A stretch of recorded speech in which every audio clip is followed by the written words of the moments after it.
1943년 1월 17일이었습니다. 영국 셰필드에 있는 영국 보급성 야금 연구소의 시험장에는 차가운 아침 안개가 깔려 있었습니다. 수십 년간 쌓인 산업 그을음으로 검게 변한 벽돌 건물 안에서 3명의 흰색 코트 차림의 남자들이 나무 작업대 주위에 서 있었습니다. 그들은 머리 위 전기 램프 아래에서 희미하게 빛나는 강철 부품들을 응시했습니다. 이것들은 평범한 기계 부품들이 아니었습니다. 그것들은 티거 전차 변속 시스템의 내부 기어들이었습니다. 이 기어들은 몇 주 전 튀니지에서 온전하게 노획된 거대한 독일 중전차에서 추출되었습니다. 그것은 지중해를 가로질러 운송된 후 영국에서 가장 정교한 재료 분석 시설로 보내졌습니다.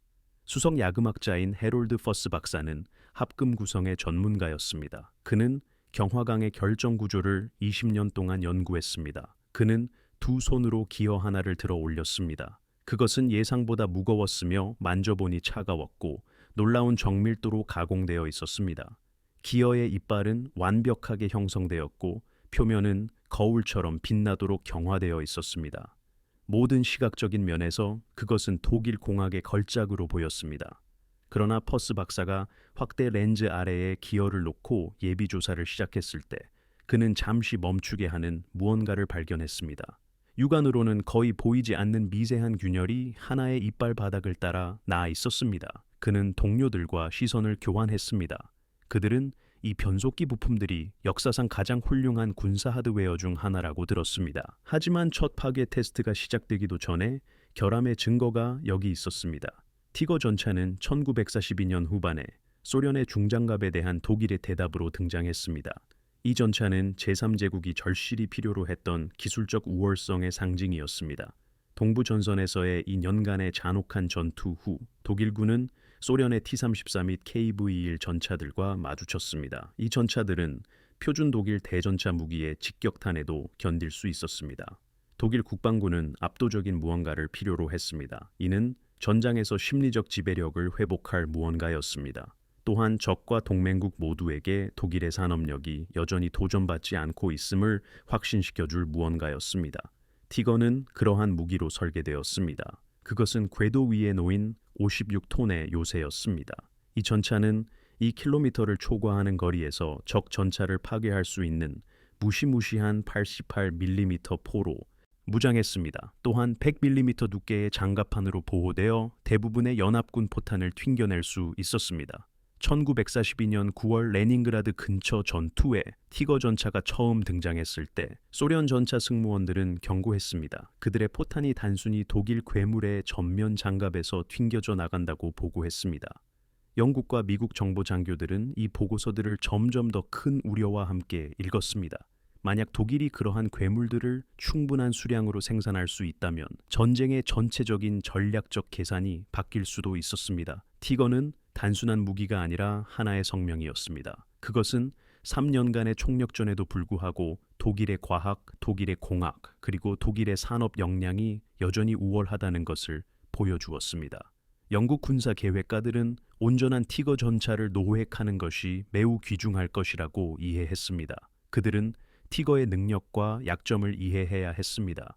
가장 중요하게는 독일이 막대한 양의 자원을 소모하는 다방면 전쟁을 동시에 치르고 있다는 점이었습니다. 그럼에도 불구하고 어떻게 그렇게 정교한 기계를 생산하는지 알아야 했습니다. 기회는 북아프리카에서 찾아왔습니다. 그곳에서 롬멜의 지휘 아래 독일군은 영국 기갑부대의 징역을 막기 위해 티거 전차들을 배치했습니다.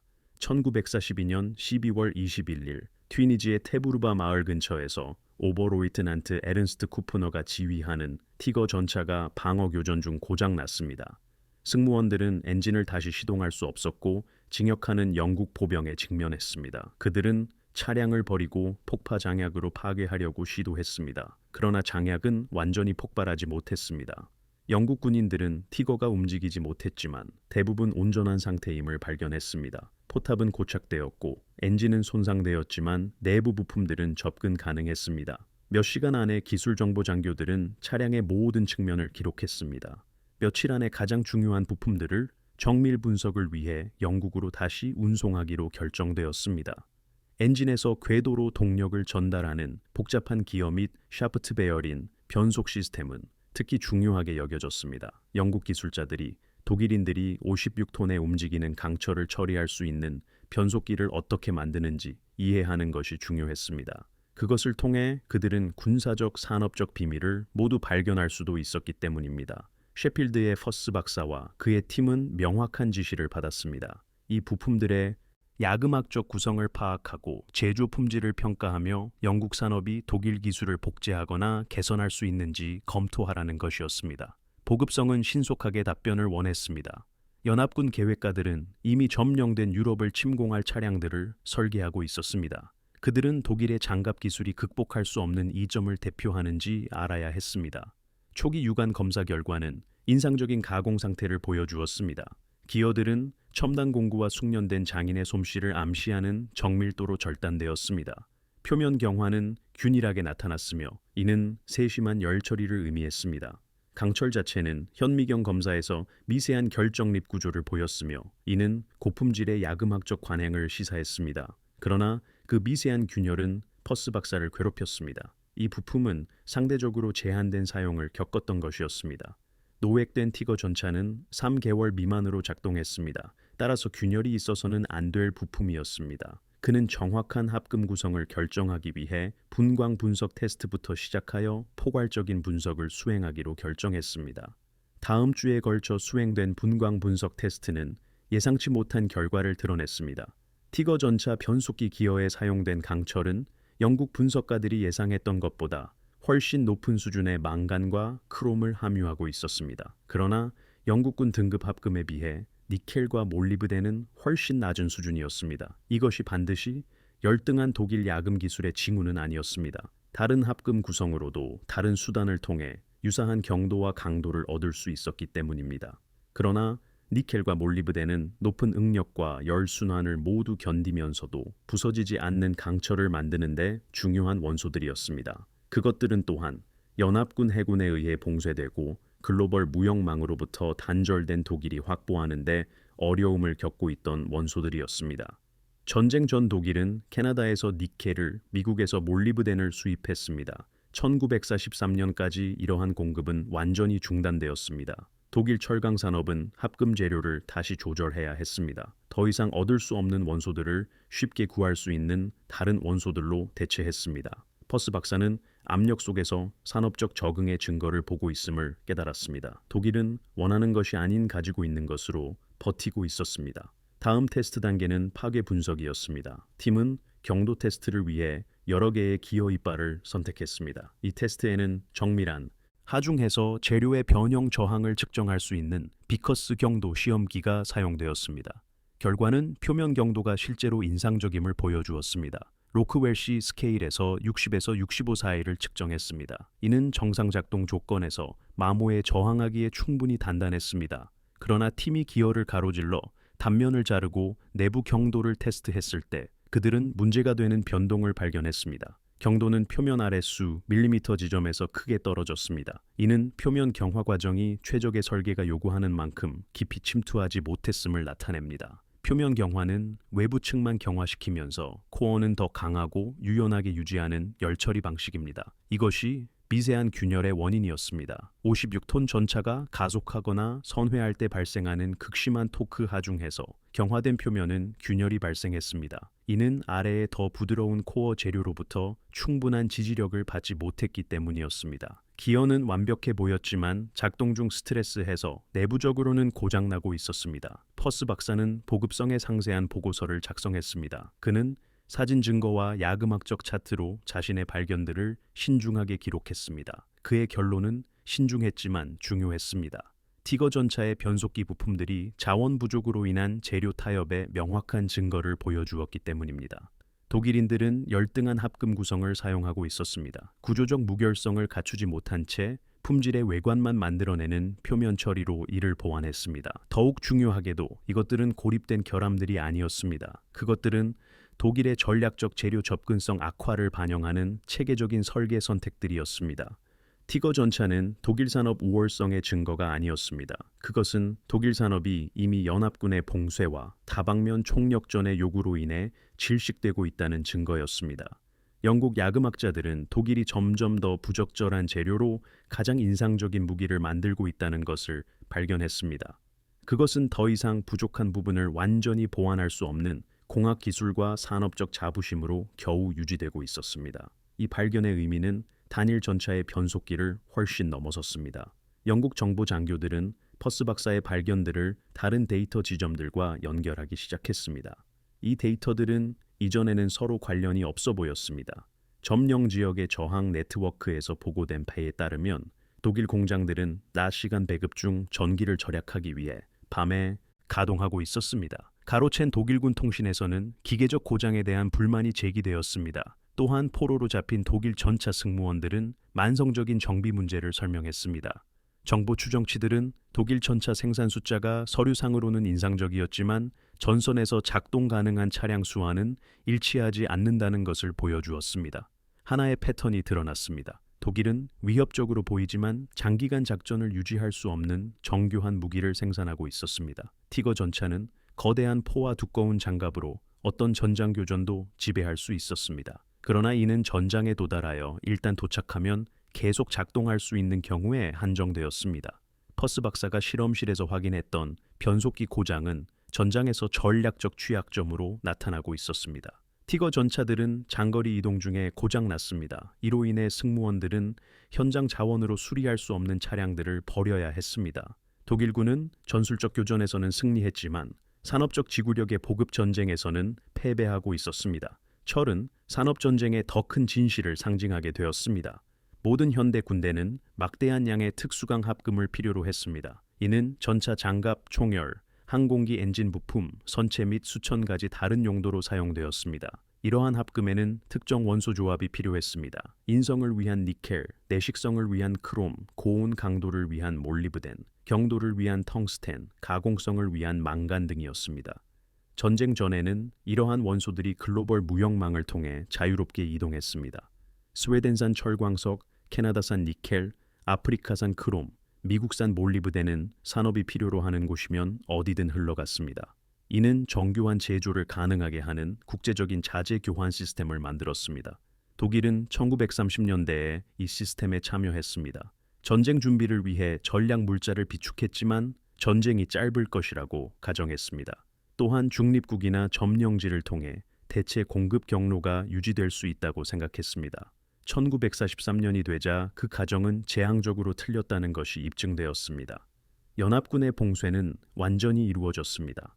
스웨덴산 광석은 발트해 운송을 통해 여전히 독일에 도달했지만 다른 모든 것, 즉 니켈, 텅스텐, 몰리브덴, 크롬은 고갈되고 있었습니다. 독일 화학자들과 야금학자들은 놀라운 대체 기술을 선보였습니다. 그들은 남아있는 어떤 재료든 활용하기 위해 합금을 재구성하고 생산 공정을 조정하는 방법을 찾아냈습니다. 그러나 화학에는 한계가 있었습니다. 아무리 과학자들이 숙련되어 있어도 망간으로 니켈을 만들 수는 없었습니다. 주기율표는 용서하지 않았습니다. 퍼스 박사의 보고서를 읽은 영국과 미국의 산업 계획자들은 압도적인 이점을 가지고 있음을 인식했습니다. 이 이점은 개별 무기 설계나 전술 교리와는 아무런 관련이 없었습니다. 그들은 전 세계의 자원에 접근할 수 있었습니다. 캐나다 니켈 광산은 완전 가동되어 수천 톤의 정제 금속을 미국과 영국의 제철소로 보냈습니다. 콜로라도의 미국 몰리브덴 광산은 군사 수요를 충족시키기 위해 생산을 늘렸습니다. 크롬은 남아프리카와 터키에서 공급되었습니다. 텅스텐은 중국과 남아메리카에서 도착했습니다. 연합국은 인상적인 시제품뿐만 아니라 일관된 고품질 기준으로 제조된 차량으로 이루어진 전체 군대를 구축할 수 있었습니다. 그들은 재료 품질에 대해 타협할 필요가 전혀 없었기 때문입니다. 모든 미국 셔먼 전차는 개별적으로는 티거 전차보다 덜 인상적이었지만 의도된 목적에 정확히 맞는 합금 조성을 포함한 강철로 만들어졌습니다. 리즈와 버밍엄의 생산 라인에서 굴러나오는 모든 영국 처칠 전차는 성능을 위해 선택된 재료를 사용했습니다. 그것은 그저 구할 수 있는 재료 중에서 선택된 것이 아니었습니다. 그 누적 효과는 품질을 유지하면서 생산을 무기한 지속할 수 있는 산업 시스템이었습니다. 이는 독일이 겪고 있던 상황과는 정확히 반대되는 것이었습니다. 티거 전차를 설계한 독일 엔지니어들은 이러한 타협을 알고 있었습니다. 그들은 무능하지 않았습니다. 오히려 그 반대였습니다. 티거 전차는 점점 더 불가능해지는 제약 속에서 발휘된 뛰어난 엔지니어링 기술을 대표했습니다. 독일 설계자들은 부적절한 재료를 사용했음에도 불구하고 작동하는 변속기 시스템을 만들었습니다. 이는 정밀한 제조 공차와 열등한 합금에서 최대 성능을 끌어내는 정교한 열 처리 공정을 통해 달성되었습니다. 티거 전차가 아예 기능했다는 사실 자체가 독일의 기술 전문성을 증명하는 것이었습니다. 그러나 전문성만으로는 산업전쟁의 근본적인 수확을 극복할 수 없었습니다. 독일은 전쟁 내내 대략 1300대의 티거 전차를 생산했습니다. 이는 정밀 제조의 인상적인 업적이었습니다. 그러나 연합군 공장에서는 동시에 5만 대의 미국 셔먼 전차와 2만 5천 대의 소련 T-34 전차를 생산하고 있었습니다. 이에 비하면 티거 전차의 수는 아주 적은 숫자였습니다. 그리고 그 1300대의 티거 전차조차 실제 전장 효율성을 떨어뜨리는 기계적 문제에 시달렸습니다. 영국 정보기관의 추정치에 따르면 언제든지 독일 티거 전차의 약 60%만이 실제로 작전 가능했습니다. 나머지는 수리 중이거나 제조가 점점 더 어려워지는 교체 부품을 기다리고 있었습니다. 퍼스 박사의 실험실 분석은 1943년 내내 1944년까지 계속되었습니다. 더 많은 노획된 독일 차량과 부품들이 검사를 위해 도착했습니다. 각 분석은 동일한 패턴을 보여주었습니다. 인상적인 설계는 악화되는 재료로 인해 손상되었습니다. 판터 전차의 최종 구동 기어는 니켈 대신 망간을 사용한 유사한 대체를 보여주었습니다. 메서슈미트 BF109 전투기의 엔진 부품은 조기에 마모될 열등한 베어링 합금을 드러냈습니다. 포탄 탄피는 일관성 없는 야금학적 특성을 보여주었으며 때로는 포신 내에서 조기 폭발을 일으키기도 했습니다. 독일의 전쟁 기계는 내부로부터 스스로를 소모하고 있었습니다. 전 세계 자원에서 단절된 채 전투 작전을 유지해야 하는 엄청난 수요로 인해 자체 산업 역량을 약화시켰습니다. 발사된 모든 탄환, 장전된 모든 포탄, 이동한 모든 전차는 결코 교체될 수 없는 강철을 의미했습니다. 더 많은 것을 생산할 원자재가 더 이상 구할 수 없었기 때문입니다. 독일은 축적된 비축량을 소진하고 있었고 손상된 장비를 부품으로 재활용했습니다.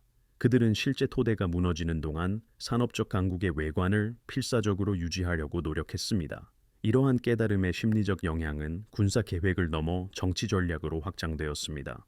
연합군 지도자들은 독일의 산업 쇠퇴가 시간 그 자체가 이제 무기임을 의미한다고 이해했습니다. 전쟁이 계속되는 모든 달은 독일 공장이 악화되는 재료 부족으로 고군분투하는 달이었습니다. 반면 연합국의 생산은 확장되었습니다. 1943년에 시기상조의 상륙을 시도하는 대신 프랑스 침공을 1944년까지 연기하기로 한 결정은 부분적으로 이러한 이해에 기반을 두었습니다. 독일이 더 스스로를 소진하게 내버려 두십시오. 티거 전차가 고장 나 회수 불가능하게 되도록 내버려 두십시오. 루프트바페 항공기가 신뢰할 수 있는 정비 한계를 넘어서 노후화되도록 내버려 두십시오. 강철이 고갈되도록 내버려 두십시오. 연합군 군사 계획자들은 인내심을 가질 여유가 있었습니다. 그들은 산업 균형이 매달 더욱 결정적으로 변화하고 있음을 알고 있었기 때문입니다. 이것은 단순히 낙관적인 생각이 아니었습니다. 그것은 야금학적 증거, 생산 통계, 그리고 자원 가용성의 냉철한 논리에 기반한 계산이었습니다. 동부와 서부 전선에서 필사적으로 싸우던 티거 전차 승무원들은 변속기 기어의 미세한 균열이나 구동축의 부적절한 합금 조성에 대해 알지 못했습니다. 그들은 이러한 문제를 미스터리한 기계적 고장으로 경험했습니다. 이는 예고 없이 발생하는 고장이었으며 결정적인 순간에 거대한 전차를 움직이지 못하게 만들었습니다. 독일 전차 지휘관들은 비공식적인 경험 법칙을 개발했습니다. 가능한 한 후진 작업을 피하십시오. 후진은 변속기에 최대의 스트레스를 가하기 때문입니다. 선회를 최소화하십시오. 회전은 최종 구동 장치에 스트레스를 주기 때문입니다. 이동 거리를 짧게 유지하십시오. 장시간 작동은 적절한 합금의 열 저항이 부족한 부품을 과열시키기 때문입니다. 이러한 전술적 적응은 공학적 한계를 우회하는 것이었습니다. 그러나 이는 또한 소련과 연합군 지휘관들이 이용할 수 있는 방식으로 독일 기갑 작전을 제안했습니다. 만약 티거 전차가 광범위하게 기동하고 위치를 변경하며 짧고 파괴적인 교전 대신 몇 시간 동안 계속 작동하도록 강제할 수 있다면 기계적 고장을 유발할 수 있었습니다. 포 한 발 쏘지 않고도 말입니다. 그 전차는 스스로에게 가장 큰 적이 되었습니다. 영국 산업계는 이러한 연구 결과에 주목했고 반대 방향으로 교훈을 적용했습니다. 티거 전차의 인상적인 사양을 동일한 설계 철학을 가진 영국 전차로 맞추려는 노력 대신 영국 전차 설계자들은 신뢰성과 유지 보수성에 중점을 두었습니다. 처칠 전차는 티거 전차보다 느리고 무장도 덜 극적이었지만 야전 조건에서 예측 가능하게 작동하는 일관된 재료로 만들어졌습니다. 처칠 전차가 고장났을 때 승무원들은 일반적으로 표준 도구와 실제로 구할 수 있는 교체 부품으로 수리할 수 있었습니다. 영국 전차 생산은 물량과 신뢰성을 강조했습니다. 뛰어나게 작동하지만 운용할 수 없는 10대의 전차보다는 적절하게 작동하는 100대의 전차를 가지는 것이 더 나았습니다. 이는 근본적으로 다른 산업 철학을 나타냈습니다. 완벽함과 희소성보다는 풍부함과 일관성이었습니다. 그것은 고립되고 포위된 국가가 아닌 글로벌 공급망과 연결된 국가의 철학이었습니다. 미국의 접근 방식은 훨씬 더 나아갔습니다. 퍼스 박사의 팀이 생성한 동일한 정보 보고서를 읽은 미국 전차 설계자들은 개별 차량 성능보다 대량 생산을 우선시하는 신중한 결정을 내렸습니다. 셔먼 전차는 처음부터 표준화된 부품을 사용하여 빠르게 제조되도록 설계되었습니다. 이 부품들은 상대적으로 제한된 정밀 가공 능력을 가진 공장에서도 생산될 수 있었습니다. 이는 일부 성능 특성을 희생하는 것을 의미했습니다. 셔먼 전차의 장갑은 티거 전차보다 얇았고 초기 모델에서는 포의 위력이 떨어졌습니다. 그러나 이는 미국 산업이 더 정교한 설계로는 불가능했을 수량으로 셔먼 전차를 생산할 수 있음을 의미했습니다. 더 중요하게도 미국 설계자들은 쉽게 구할 수 있는 미국 자원을 사용하는 합금 조성을 명시했습니다. 콜로라도산 몰리브덴, 캐나다산 니켈, 터키산 크롬 등이었습니다. 재료 대체도 타협도 지름길도 없었습니다. 모든 셔먼 전차는 설계된 그대로의 강철을 포함했으며 그 결과 미국 전차는 수십만 대의 단위에 걸쳐 일관된 성능을 발휘했습니다. 그들은 직접 전투에서 티거 전차보다 개별적으로 우수하지는 않았습니다. 그러나 그들은 숫자와 신뢰성 면에서 집단적으로 압도적이었습니다. 이 이야기에서 반복되는 상징은 바로 기어 그 자체였습니다. 완벽해 보였지만 내부의 약점을 숨기고 있던 정밀 가공 부품이었습니다. 그 기어는 서서히 공허함이 드러나는 독일 무적 신화의 더 넓은 환상을 나타냈습니다. 표면적으로 독일 기술은 우수해 보였습니다. 더 나은 전차, 더 강력한 포, 정교한 광학 시스템, 발전된 공기 역학 등이었습니다. 그러나 그 표면 아래에서 전체 시스템은 파편화되고 있었습니다. 침투 깊이가 얕고 균열이 가는 내부를 가진 표면 경화 기어처럼 독일의 전쟁 기계는 힘의 외관을 보여주었습니다. 하지만 필연적으로 치명적인 실패로 이어질 구조적 악화를 겪고 있었습니다. 티거 전차 변속기 부품을 검사했던 영국 야금학자들은 단순히 강철을 분석하는 것이 아니었습니다. 그들은 부족한 합금의 결정 구조 속에서 독일의 산업 미래를 읽고 있었습니다. 또한 자원 고갈과 공급망 단절의 이야기를 전하는 미세한 균열 속에서 그 미래를 발견했습니다. 1944년 후반 연합군이 프랑스를 가로질러 징역하고 소련군이 폴란드로 진출하면서 독일 산업 붕괴의 증거는 최전방 병사들에게도 보이게 되었습니다. 버려진 티거 전차들이 도로변에 즐비했습니다. 적의 포화에 파괴된 것이 아니라 변속기가 고장나고 교체 부품이 없어서 단순히 버려진 것이었습니다. 독일 전차 승무원들은 차량이 더 이상 움직일 수 없었기 때문에 점점 더 보병으로 싸우는 모습이 목격되었습니다. 루프트바페 조종사들은 조종사 부족 때문이 아니라 임무 수행 횟수가 점점 줄었습니다. 항공기 엔진이 교체할 수 있는 속도보다 더 빨리 마모되었기 때문입니다. 열등한 베어링 합금과 대체 재료들이 조기 고장을 유발했습니다. 독일 포병 부대는 탄약 부족 때문만이 아니라 일관성 없는 야금학적 특성 때문에 포탄을 배급했습니다. 이는 일부 포탄이 포신 내에서 조기 폭발하여 포병 승무원을 죽일 수도 있음을 의미했습니다. 1940년과 1941년의 산업적 전술적 우위로 유럽 대부분을 정복했던 강력한 베르마흐트는 패배하고 있었습니다. 이는 자원 고갈의 수학과 부적절한 재료의 물리학 때문이었습니다. 닥터피스는 전쟁 내내 그의 작업을 계속했습니다. 그는 입수되는 독일의 노획 장비를 계속 검사했습니다. 1945년경에는 육안으로도 열화가 명백했습니다. 독일 전차 부품은 거친 마감, 덜 정밀한 기계 가공, 더 많은 결함을 보였습니다. 전쟁 마지막 몇 달 동안 생산된 최신 티거 전차들은 매우 조악한 품질의 강철을 사용했습니다. 영국 야금학자들은 정교한 시험 장비 없이도 문제를 식별할 수 있었습니다. 합금은 잘못되었고 열 처리는 불균일했으며 제조 과정은 필사적이었습니다. 독일은 영리한 대체 단계를 넘어 순수한 즉흥주의로 나아갔습니다. 적용에 적합한지 여부와 관계없이 존재하는 어떤 재료로든 무기를 만들었습니다. 숙련된 장인과 엔지니어로 이루어진 전설적인 독일 산업 인력은 생산을 유지하기 위해 모든 가능한 노력을 다했습니다. 그러나 인간의 기술만으로는 철을 니켈로 바꿀 수 없었습니다. 빈 창고에서 몰리브데넘을 만들어낼 수도 없었습니다. 주기율표는 결단력이나 이념에 흔들리지 않았습니다. 유럽 전쟁은 1945년 5월에 독일의 무조건 항복으로 끝났습니다. 그 여파로 연합군 조사팀은 점령된 독일 전역으로 퍼져나갔습니다. 이들은 독일 산업의 잔해를 평가했습니다.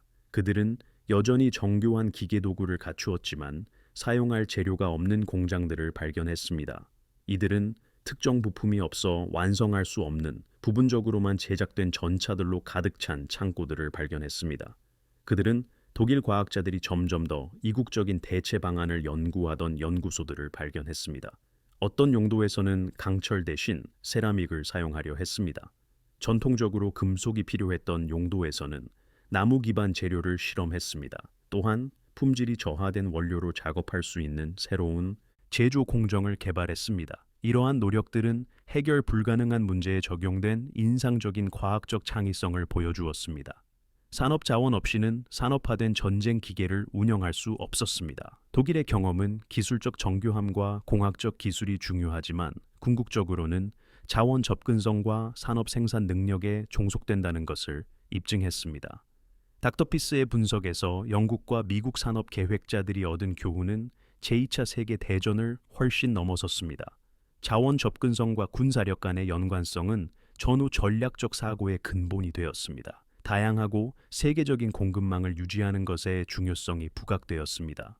또한 핵심 재료를 비축하고 부족 사태가 발생하기 전에 합성 대체품을 개발하는 것이 중요했습니다. 이러한 것들은 냉전시대 산업 정책의 핵심적인 관심사가 되었습니다. 1945년 이후에 출현한 북대서양 동맹은 부분적으로 이러한 인식 위에 세워졌습니다. 서방 산업 민주주의 국가들이 경제를 조율할 수 있을 때 압도적인 자원 우위를 가질 수 있다는 인식이었습니다. 독일의 패배를 지켜본 소련 계획자들은 그들만의 결론을 내렸습니다. 그들은 막대한 비용에도 불구하고 자원 자급자족을 확보하기 위한 대규모 노력에 착수했습니다. 그들만의 니켈 광산, 크롬 매장지, 텅스텐 자원을 개발했습니다. 전차 기어의 야금술은 산업 전쟁 자체를 이해하는 기본 틀이 되었습니다. 독일 기술력의 상징인 티거 전차는 역사적 기억 속에서 다른 의미를 갖게 되었습니다. 그것은 적절한 산업 기반이 뒷받침되지 않은 공학적 우수성의 한계를 보여주는 기념비였습니다. 그 전차는 인상적이었고 잔혹하게 기계적인 방식으로 아름답기까지 했습니다. 그러나 그것은 또한 막다른 길이었습니다. 그것은 지속될 수 없는 전쟁 접근 방식을 나타냈습니다. 양이 결정적임이 입증되었을 때 질을 양보다 중시하는 철학은 무너졌습니다. 미국과 영국 그리고 소련은 더 나은 개별 전차를 만들어서 승리한 것이 아니었습니다. 그들은 더 좋은 재료로 더 많은 수의 지속 가능한 보급 체계를 갖춘 적절한 전차들을 만들었기 때문에 승리했습니다. 그들이 승리한 이유는 공장들이 캐나다산 니켈, 미국산 몰리브데넘, 아프리카산 크롬 등 수십 가지 자원에 접근할 수 있었기 때문입니다. 이 자원들은 독일 유보트와 루프트바페 폭격기가 결코 완전히 차단할 수 없는 공급망을 통해 자유롭게 흘러들어왔습니다. 그들이 승리한 이유는 피츠버그, 버민검, 마그니토고르스크의 제철소들이 최적의 성능을 기반으로 합금 조성을 지정할 수 있었기 때문입니다. 고갈되어가는 비축물에서 우연히 구할 수 있는 어떤 것이 아니라 최적의 성능을 기반으로 했습니다. 전쟁이 끝난 후 오랜 시간이 흘러 셰필드에서 닥터 해럴드 피스는 그의 사무실에 티거 전차 기어 중 하나를 보관했습니다. 그것은 그가 1943년 1월에 처음 검사했던 기어였습니다.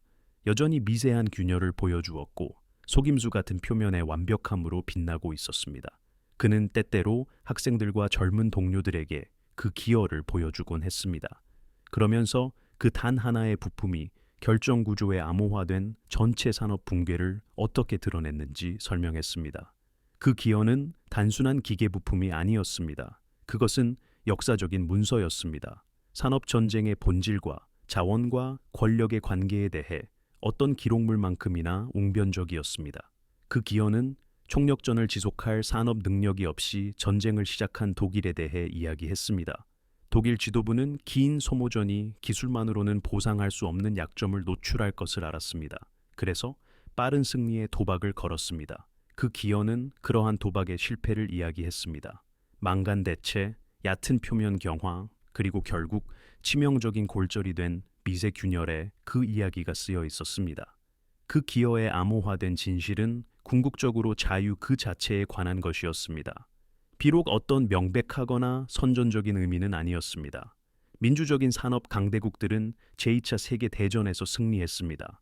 그들의 경제 체제가 자발적인 교환의 세계적 네트워크에 연결되어 있었기 때문입니다.